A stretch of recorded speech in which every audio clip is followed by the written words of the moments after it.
मैं पंडित रजनीकांत पाठक जोशीचार केंद्र Bokaro steel city Jharkhand से बोल रहा हूँ।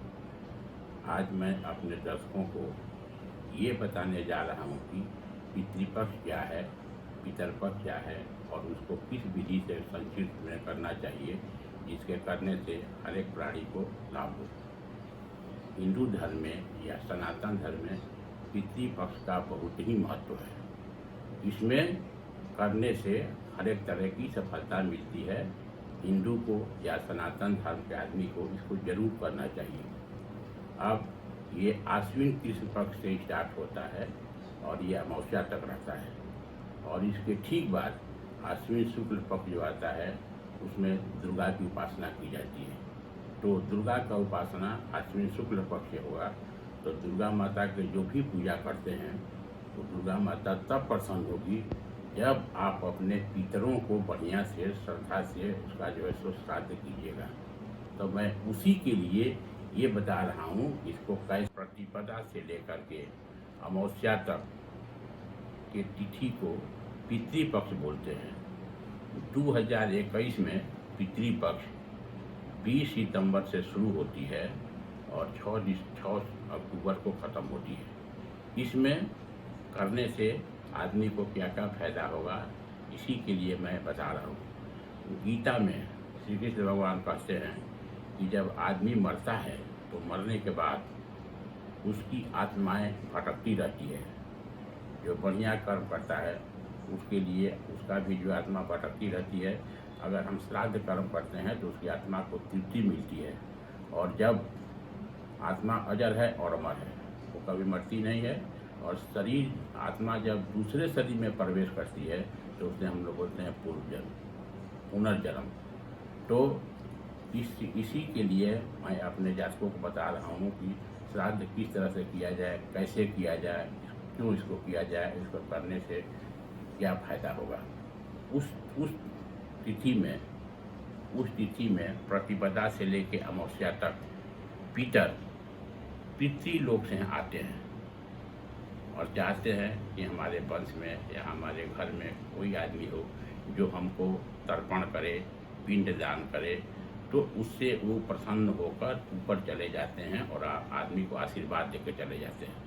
अगर आप पिंडदान नहीं करते हैं, तर्पण नहीं करते हैं तो नाराज होकर यहाँ चले जाएंगे और क्रोधित होकर चले जाएंगे। अब वो जब क्रोधित होकर चले जाएंगे तो उसमें आपको बहुत तरह का प्रॉब्लम होना लगेगा। अब क्या क्या इसमें प्रॉब्लम होगा, जैसे कि लक्षण में साधारण बता रहा हूँ। फर्स्ट ये होगा कि आपके घर में बराबर कोई ना कोई बीमार रहेगा। दूसरा, अकाल मृत्यु होगी। तीसरा, पिता पुत्र से बराबर झंझट होते रहेगा। माइग्रेन की बीमारी साइनस, माइग्रेन, मिर्गी आदि की भी बीमारी होती है।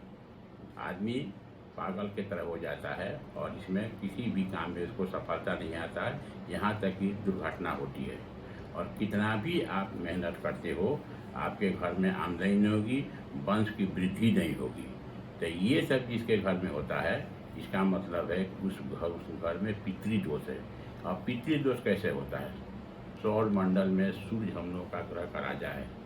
अगर सूर्य पर शनि उसका पुत्र है, परंतु सूर्य शनि का अधिशत्रु है। तो सूर्य के साथ जब शनि होगी, ज्योतिष हम लागू होता है, सूर्य के साथ शनि होगी या सूर्य के साथ राहु की होगी तो इसमें भी पितृदोष होने की संभावना बनती है। अब इसमें श्राद्ध में क्या होता है? श्राद्ध का मतलब होता है श्रद्धा से किया गया तर्पण, श्रद्धा से किया गया तर्पण, श्रद्धा से किया गया पिंडदान। जैसे कि हम अपने जन्मदिन के अनुसार जन्मदिन मनाते हैं, उस दिन हम कितना प्रसन्न होते हैं, हर एक आदमी को बुला के खिलाते हैं। तो उससे जैसे हम प्रसन्न होते हैं वैसे हमारा पितर भी, अगर पितृपक्ष में आप उसको जल देते हैं, तर्पण करते हैं, पिंडदान करते हैं तो इसमें भी फायदा होता है। अब 365 दिन में ये 15 दिन का जो पितृपक्ष होता है आश्विन कृष्ण पक्ष, इसमें पृथ्वी और पितर लोक की दूरी भी कम हो जाती है। और इसमें पराशक्ति के अनुसार हर एक पितर हैं वो इसमें आते हैं और चाहते हैं कि हमारे घर में कोई भी आदमी उस तिथि को जरूर करे। तो अगर उसको करते हैं तो उसकी आपको आत्मा उसका तृप्त होगा और आपको पूर्ण सफलता प्रदान करेगा। श्राद्ध का मूल परिभाषा यही है कि हम अपने पितर के आत्मा को तृप्त करें। तो उसमें आत्मा का तृप्त करने के लिए तर्पण और पिंडदान करना जरूरी है। अब पिंडदान 3 पीढ़ी पर ही क्यों करते हैं? 3 पीढ़ी पर करने का मतलब ये है, 3 पीढ़ी पर इसलिए करते हैं कि वसु, आदित्य और इंद्र, वसु, आदित्य और इंद्र, यही 3 पीढ़ी है। तो इसको बोलते हैं पिता, पितामह और परपितामह। इसलिए हम लोग 3 ही पीढ़ी को जल देते हैं, पिता, पितामह, परपितामह। और श्राद्ध करने का विधि क्या है उसको मैं संक्षिप्त में बता रहा हूँ, इसको आप समझिए। सबसे पहले श्राद्ध में करना चाहिए देवता लोगों को।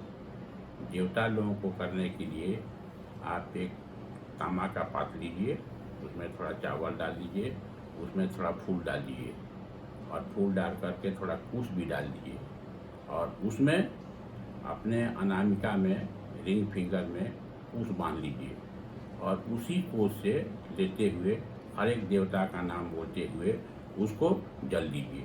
उस समय आपका मुंह रहेगा पूरब। अब उसके बाद तब अपने पितरों का श्राद्ध करते हैं। तो पितरों का जब श्राद्ध करेंगे तो अगर जनेऊ पहनते हैं तो जनेऊ आपका उल्टा कर देंगे और उस समय अपना फेस रखना है दक्षिण। दक्षिण फेस करके फिर परात लीजिए तांबा का या गमला लीजिए तांबा का, उसमें जल डाल दीजिए, उसमें जो है सो उजला फिर फूल डाल दीजिए, फिर उसमें जो है कुश डाल दीजिए और उसी जो है सो उसी में जो है सो जब कुश जो पहने हैं रिंग फिंगर में, उससे जो है सो फिर इनको जल दीजिए। अब जल देने के लिए सबसे आसान मैं तरीका बता रहा हूँ, उसी अनुसार आप कीजिए। धीरे धीरे आप अगर कीजिएगा तो उसमें फ़ायदा होगा। इसके लिए हर एक अपना पितर का है। पितर में 3 पीढ़ी का मैंने बताया है, पिता का, पितामह का, परपितामह का। ऐसे भी दोनों पक्ष से होगा, स्त्री और मर्द पक्ष से भी होगा और स्त्री पक्ष से होगा। तो हर एक आदमी का नाम लेके उनको जो है सो जल देने का जरूरत 3-3 बार जल दीजिए। अब उसको मैं बता रहा हूँ कि छोटा सा मंत्र क्या है, जिस मंत्र से आप बोलिएगा तो उसको जल दीजिएगा। अगर आप पुरुष का करते हैं तो उनका नाम लीजिए और तसय सुधा नमः करके 3 बार जल दीजिए। अगर औरत का है तो उसके लिए तसई सुधा नमः करके 3 बार जल दीजिए और उस जल को दीजिए और फिर उस जल को ले जा करके आप जो है सो किसी फूल वूल में डाल दीजिए। जैसे पहले किए थे उसको ऐसे भी कीजिए, अपने जैसे कि देवता का बताया गया है उसी तरीका भी कीजिए। अगर ये मैं साधारण उपाय से बताया हूँ, परंतु इसको किसी अच्छे कर्मकांडी से कराइए। अच्छे कर्मकांडी से उस दिन जरूर कराने की ज़रूरत है। यही आपके पिता का मृत्यु हो और पितामह का मृत्यु होगा, उसको इंग्लिश डेट से देख करके उसकी तिथि को पता लगा लीजिए। किसी भी ज्योतिषी से बताई पूछिएगा तो आपको तिथि को बता देगा। या दिक्कत है तो आप हम लोगों से पूछ सकते हैं, तो उसमें भी मैं बता दूंगा। और इसके लिए बृहत एक किताब निकलती है, नित्य कर्म पूजा प्रकाश। नित्य कर्म पूजा प्रकाश गीता प्रेस से निकली हुई है। ये बहुत ही बढ़िया किताब है और ये करीब करीब हर एक हिंदू के घर में हम देखते हैं कि किताब जो मानता है इस किताब को रखा हुआ है। इसके लिखने वाले बनारस के बहुत प्रतिष्ठित विद्वान, जो बहुत बड़ा वैद्य भी थे, नाड़ी देख करके किसी भी आदमी का बताते थे कि आपको क्या बीमारी है और उसका इलाज करते थे। और ये बहुत बड़ा कर्मकांडी भी थे, जो लाल बिहारी मिश्रा, ये सब बनारस के महान हस्तियों में से थे। जिस प्रकार की BHU को बनाए मदन मोहन मालवीय, जिसे बिस्मिल्लाह खां थे, उसी तरह ये भी एक बनारस के नवरत्न में एक आदमी है। इस किताब को देखिए, ये बृहद से दिया गया है कैसे तर्पण किया जाए। और आप विधि से अपने किसी विद्वान प्रखांड विद्वान को बुलाइए, जो पूजा पाठ कराता है, उससे उस तिथि को जरूर कीजिए। उस तिथि को तर्पण कराइए, पिंडदान कराइए और जो आपके पिताजी चाहे पितामह जो चीज़ बढ़िया खाना खाते थे उस खाना को बनाइए और उस खाना को पंडित को खिलाइए। और जो वस्त्र पहनते थे उसको दीजिए। उसमें बनती है खिस खास करके पूड़ी बनाइए, खीर बनाइए, ये सब बना करके आप पंडित को दीजिए। इसमें लिखता है कि अगर हमारे पितर लोक में हैं तो वो जो है सो उस श्राद्ध को भोजन को ग्रहण करते हैं और आपको आशीर्वाद देंगे। अगर उनका किसी रूप में रूपांतर हो गया है, जैसे फिर मनुष्य में हो गए या फिर कि दूसरे जोनी में चले गए, तो उस दिन जो है सो उनको बढ़िया खाना मिलेगी। तो ये आपको जरूर करना चाहिए। अब इस श्रद्धा इस पितृपक्ष में एक और बड़ा पर्व आता है, जिसको बोलते हैं जिउतिया, जीव पुत्री का व्रत। पहले औरत लोग करती है तीज। तीज होता है अपने पति के प्रसन्न रखने के लिए, और जिउतिया जो होती है ये अपने पुत्र के संतान के सुख के लिए किया जाता है। तो जीव पुत्री का व्रत इस बार 29 तारीख को है, तो 29 तारीख को इसका कीजिए। 30 तारीख को इसका पारण का दिन है। अब इसमें उस तरह का आदमी जिसका कि अकाल मृत्यु हो गया है, जो आदमी एक्सीडेंटल मर गया है, उसका श्राद्ध चतुर्दशी को करते हैं, अर्थात 5 तारीख को उसका श्राद्ध कीजिए, 5 अक्टूबर को। और आदमी जिसका आपको तिथि नहीं मालूम है, जिसका आप नहीं जानते हैं, उसका लास्ट कीजिए 6 तारीख को। तो 6 तारीख को लास्ट करने का जरूरत है। ऐसे भी हिंदू शास्त्र में अगर आपके घर में पितृदोष है तो हर एक महीना के अमावस्या के दिन उसका जो है पितृदान करना चाहिए, पिंडदान करना चाहिए। सूर्य मंदिर में सूर्य की सामग्री अगर चढ़ाते हैं, आदित्य हृदय का पाठ पढ़ते हैं, तो इसे भी जो है सो पितृ प्रसन्न होंगे और आपको आशीर्वाद देंगे। तो मैं संक्षिप्त में इसको बताया हूँ, इसको हर एक हिंदू को करना चाहिए। अगर हर एक हिंदू करेंगे, सनातन धर्म में करेंगे, तो इसको पितर पूरा आशीर्वाद देंगे, उसको वंश की वृद्धि होगी। और इसे प्रत्येक आदमी को सरल वे में कीजिए, जितना मैं बताया हूँ उसको कीजिएगा, तो उसमें आपको पूर्ण सफलता मिलेगी। श्राद्ध के बारे में एक और कथा प्रचलित है, जो रामचरितमानस में है और वाल्मीकि रामायण में भी है। उसमें जब राम और सीता लक्ष्मण जी जंगल में गए थे, उस समय दशरथ की मृत्यु हो गई। जब दशरथ की मृत्यु हो गई तो उसमें जिस तिथि को इनका देहांत हुआ था, उसी तिथि को इन्होंने भी श्राद्ध किया, और श्राद्ध बहुत बढ़िया रूप से किया। उस श्राद्ध में जो है सो भोजन जो बनाई सो सीता जी बनाई। सीता जी भोजन बना करके परोस दी, और परोसने के बाद जब ब्राह्मण खाने के लिए बैठ गए तो सीता जी वहाँ चली गई।